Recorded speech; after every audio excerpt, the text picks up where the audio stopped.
বাংলাদেশকে উস্কানি দিলে ভারত নিজেও অস্থিতিশীল হয়ে পড়বে বলে জানালেন রাজবাড়ী জেলা বিএনপির সাধারণ সম্পাদক হারুনুর রশিদ। তিনি বলেন, বাংলাদেশে যুগ যুগ ধরে হিন্দু মুসলিম একসঙ্গে বসবাস করছে। ভারতে বসে কেউ উস্কানি দিলে ফল ভালো হবে না।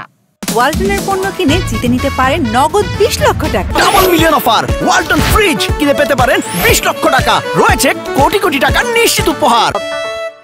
মঙ্গলবার রাজবাড়ীতে ভারতের আগরতলায় অবস্থিত বাংলাদেশের সহকারী হাই কমিশনে হামলার প্রতিবাদে আয়োজিত জেলা বিএনপির বিক্ষোভ মিছিল শেষে সমাবেশে তিনি এসব কথা বলেন।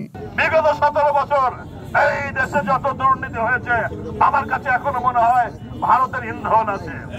এই দেশটাকে অর্থনৈতিকভাবে পঙ্গু করে দিতে চায়, এই দেশটাকে আবার সিকিম বানাতে চায়, এই দেশটাকে হায়দ্রাবাদের বদল করতে চায়।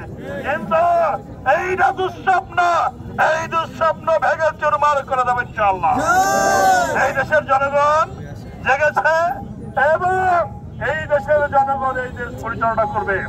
আপনাদের ওই 25 বছরের গোলামী চুক্তির মতো আমরা ছিন্ন ভিন্ন করে ফেলে দিয়েছি। ওই 25 বছরের গোলামী চুক্তি আমরা প্রত্যাখ্যান করেছিলাম 71-72 সালে। দীর্ঘকাল ধরে হিন্দু মুসলিম একসাথে বসবাস করছি, কোন সন্তান হয় নাই। আপনারা উস্কানি দেবেন না। আপনারা উস্কানি দেশটাকে যদি অস্থিতিশীল করেন, আপনি নিজেও অস্থিতিশীল হয়ে যাবেন। আপনার ঘুম ভেঙে যাবে, আপনার দেশ ভেঙে যাবে। সাবধান করে দিয়ে বলে যাবে, আপনারা হুঁশিয়ার হন, আপনারা সাবধান হন। ষড়যন্ত্র চলছে, সামনেও চলবে। আমরা সেই ষড়যন্ত্রকে ভেঙে দেবো ইনশাআল্লাহ।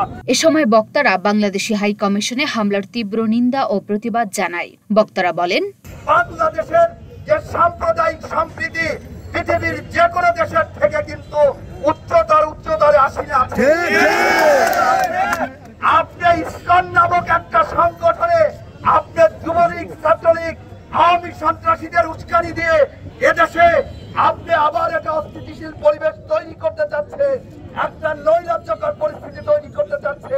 এর আগে বাংলাদেশ হাই কমিশনে হামলার প্রতিবাদে রাজবাড়ী জেলা বিএনপির দলীয় কার্যালয় থেকে শহরে একটি বিক্ষোভ মিছিল করা হয়।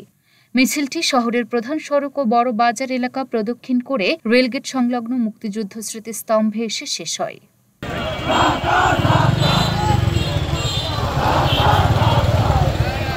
লুনা আফরোজ নিপা, ঢাকা পোস্ট।